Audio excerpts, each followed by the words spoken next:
Hi, I'm Faith Bautista. Welcome to Owning a Piece of America.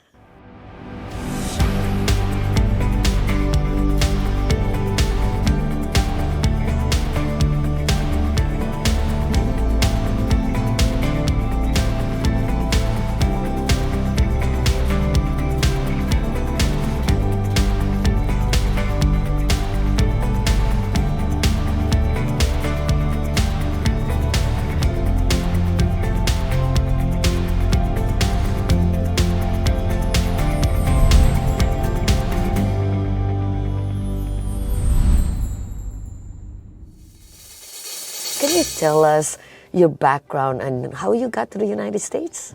I'm from Ecuador. I was born in Ecuador.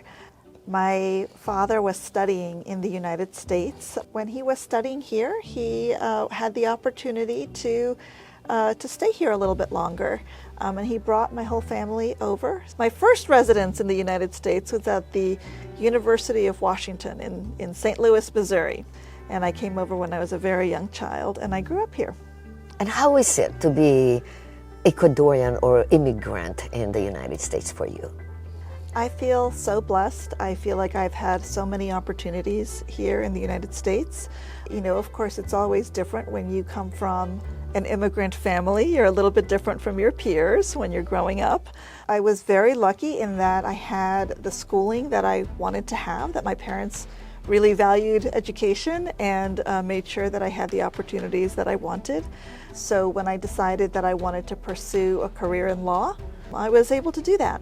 It's certainly a point of familiarity that is important for us when we're immigrants because we do get to talk with each other, share common experiences, understand things a little bit differently, care about things a little bit differently, bring a perspective that is really different from what some of our classmates have. Being woman, being Latina, and deputy director here at FTC, I'm sure your background, what you've seen on the ground, it's really helping you to do a better job. So what does FTC really do for the consumers? I've been at the FTC now for almost 21 years. It's a long time. And I've seen the agency do lots of different things, largely in response to what is happening in the marketplace. What are the things that our country is facing? What are the challenges that we're facing? Some of that is law enforcement. So we bring law enforcement cases. And when we get money back, we send it back to people. And that's my favorite part of the job, is getting money back and sending it back to people. We also do a whole lot of consumer and business education and outreach. So as much as we enjoy bringing law enforcement cases, we would like it better if people never lost money to begin with.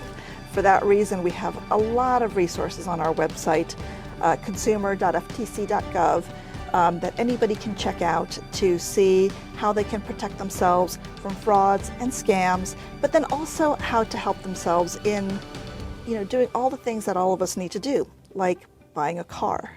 We have a website called reportfraud.ftc.gov, and on that website people can report any fraudulent or illegal business practices. Because we have so much information coming from people about the bad business practices they're experiencing, that helps us find the bad companies, the worst companies, the companies that are engaged in the worst practices, and then we can bring a lawsuit against that company. Junk fees. Let's talk about that. In lots and lots of different industries, that companies tack on those little charges. Sometimes they're a surprise, sometimes they're a mystery. You don't know what it's for. It catches you at a moment where you can't really contest it. So you can think of, checking into a hotel and suddenly learning that there's a resort fee possibly that's attached to that. It happens in multiple industries. It happens when you buy a car. It can happen when you're signing up for any number of online products.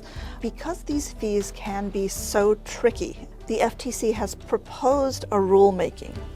And this rulemaking would try to address these junk fees, this junk fee issue.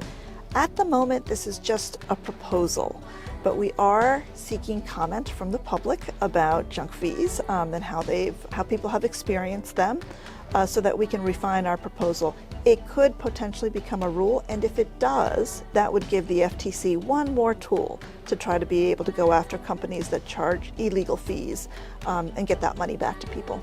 It's an online form.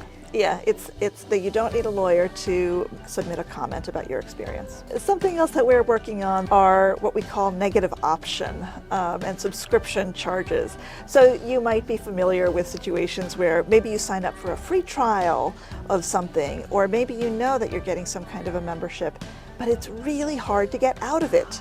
It's a recurring charge. You'll see it on your credit card statement every month.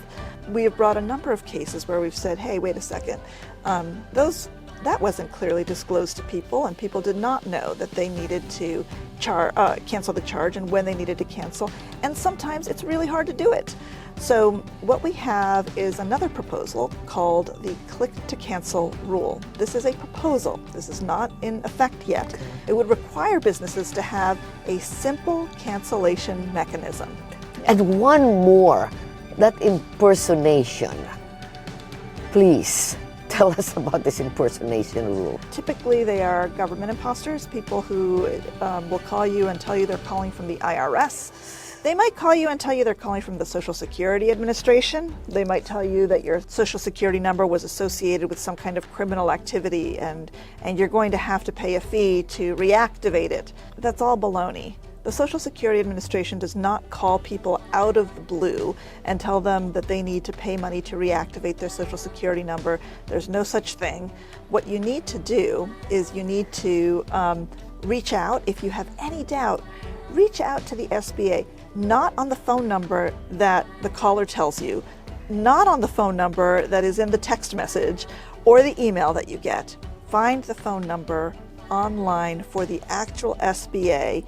Always look for a .gov URL and reach out that way if you want to verify what's going on, if you're concerned about it. What would you tell the consumers of the United States of America about FTC?